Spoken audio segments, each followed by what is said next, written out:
किसान बाबू सिंह हत्या मामले में जो मुख्य आरोपी है निष्कासित भाजपा नेता प्रियरंजन आशु दिवाकर, उनकी माताजी की मृत्यु हो गई है और उनका जो परिवार है वो अपना पक्ष रखना चाहता है। आज हम टीवी 9 पे उनका पक्ष जानने की कोशिश करते हैं। आप कौन हैं? क्या नाम है आपका? मैं रेणु रंजन हूँ। मैं आशु दिवाकर की छोटी भाभी हूँ। ये हमारी बड़ी भाभी हैं। आज मेरी माँ का निधन हुआ। मेरे पूरे परिवार को इतना ज़्यादा प्रताड़ित किया गया मानसिक तौर पे कि उसका सदमा मेरी माँ बर्दाश्त नहीं कर पाई। उससे पहले आशु की वाइफ को हार्ट अटैक आया, माइनर हार्ट अटैक। वो 15 दिन तक एडमिट रही। पूरी तरीके से जो है जांच की गई, वो एक तरफा की गई। हमारे पक्ष को सुना नहीं गया किसी भी तरीके से। जो भी बाबू सिंह की आत्महत्या हुई है, उसकी बॉडी घर से मिलती है। उसकी हत्या हुई है, आत्महत्या, ये जांच का विषय है। इस पर जांच नहीं की गई है। सुसाइड नोट अगर आप लोगों ने सभी ने देखा होगा, बहुत बाकायदा से, मैं फिर भी इस पर एक चाहूँगी कि इस पर ज़रूर देखा जाए। जो आदमी एफिडेविट लिख देता है, न्यायालय में एफिडेविट देखता है कि मैं पढ़ा लिखा नहीं हूँ, वो एक सुसाइड नोट कैसे लिखता है? सुसाइड नोट लिखने के बाद बाकायदा आप देख सकते हैं कि ये 2 राइटिंग में लिखा हुआ सुसाइड नोट है। 2 पेन का यूज़ हुआ है, जिसको किसी भी एक्सपर्ट की ज़रूरत नहीं, मुझे लगता है सभी लोग इतना तो देखते हैं। अगर बाबू सिंह के साइन भी आप देखते हैं, साइन के आप एक ये देखते हैं, ये ऊपर से हो रहा है और ये नीचे से हो रहा है। दोनों साइन बहुत डिफरेंट है। जब सुसाइड नोट ही फर्जी है तो कोई आरोपी कैसे होगा?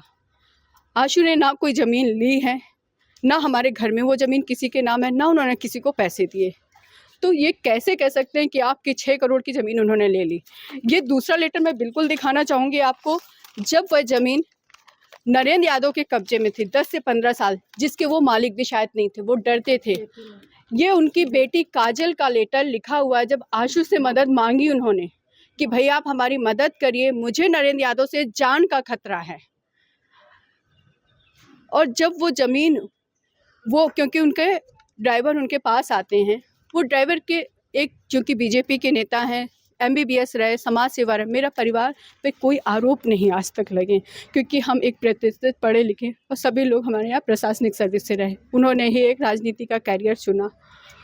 उसके बाद जब उन्होंने ज़मीन न्यायालय के द्वारा उनकी खाली करवा ली, उस आदमी की हत्या की जाती है, नॉट कि आत्महत्या होती तो पुलिस उसको पटरी से बरामद करती बॉडी को। बॉडी उसके घर से मिलती है, 2 टुकड़े में बाकायदा साफ स्वच्छ बॉडी। जो आदमी टेल से कट के मर रहा है, वो हम सबको पता है कि उसकी बॉडी की क्या कंडीशन होती है।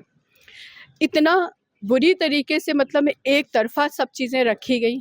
उनकी बात सुनी, उनके साथ जो लोग खड़े हुए, हमारी बात नहीं रखी गई, कुछ भी नहीं है। बस आशु आरोपी हैं, आशु को गिरफ्तार करना। आशु आरोपी, आशु भागे होते तो न्यायालय की शरण में नहीं जाते। उन्होंने बार बार न्यायालय में जाके सिर्फ अग्रिम जमानत के लिए अर्जी लगाई कि वो जो भी कोर्ट की जो भी केसेस होंगे, जो भी पुलिस की प्रोसीजिंग होगी, उसमें सहयोग देंगे। लेकिन किसी भी व्यक्ति को अगर आप झूठा फंसाते हो तो वो क्या, उसको इतना भी समाज में हक नहीं है कि वो अपने लिए जमानत के लिए अर्जी करे? इतना ज़्यादा मीडिया ट्रायल हो रहा था, इतना ज़्यादा एक तरफा खबरें छप रही थी, सारे हमारे फैमिली के लोगों के फ़ोन सर्विलेंस में लगे थे, कोई कांटेक्ट नहीं, कुछ भी नहीं।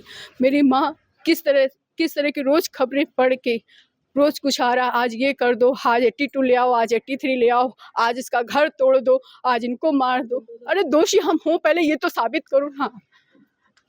अगर आशु दिवाकर निर्दोष हैं जैसा कि आपने कहा, तो फिर वो भागे क्यों फिर रहे हैं? वो पुलिस के सामने जाकर अपने पक्ष क्यों नहीं रखते हैं? वो आशु को राजनीतिक षड्यंत्र का शिकार बनाया, ये सबको अच्छी तरीके से पता है। वो पुलिस से भागे नहीं फिर रहे। मैंने वो कि जो आरोपी नहीं है तो वो ये ज़रूर चाहेगा कि हमें जमानत मिले। अगर भागा फिरता तो वो कोर्ट में नहीं जाते।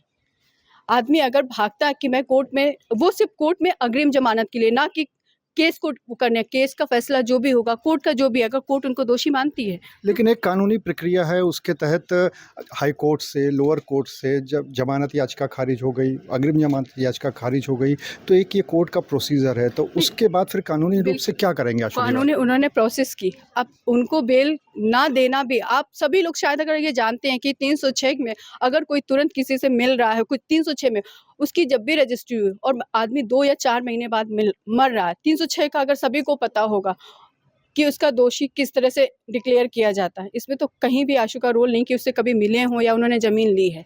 तो जब अगर आप किसी को भी, हम में से किसी को, यहाँ जितने भी लोग खड़े, किसी के खिलाफ अगर झूठ आरोप, मैं मेरी माँ मर गई, मैं बोल दूँ कि ये दोषी है मेरी माँ की इनकी हत्या किया, तो ये क्या करेंगे? आएंगे भाई पुलिस मुझे गिरफ्तार कर लो और जेल में डाल दो, जब न्याय होगा तब होगा।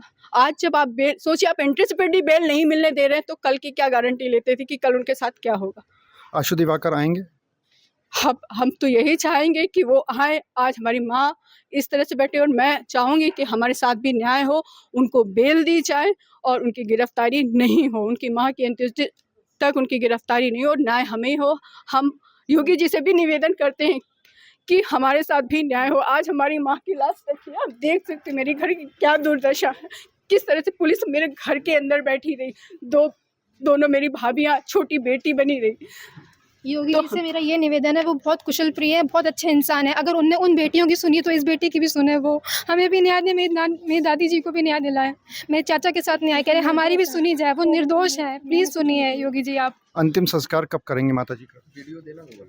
अब हम अपने रिश्तेदारों का तो वेट करेंगे, उसके बाद ही करेंगे और उम्मीद करते हैं कि आशु को न्याय मिले, तब तक हम इंतज़ार ज़रूर करेंगे।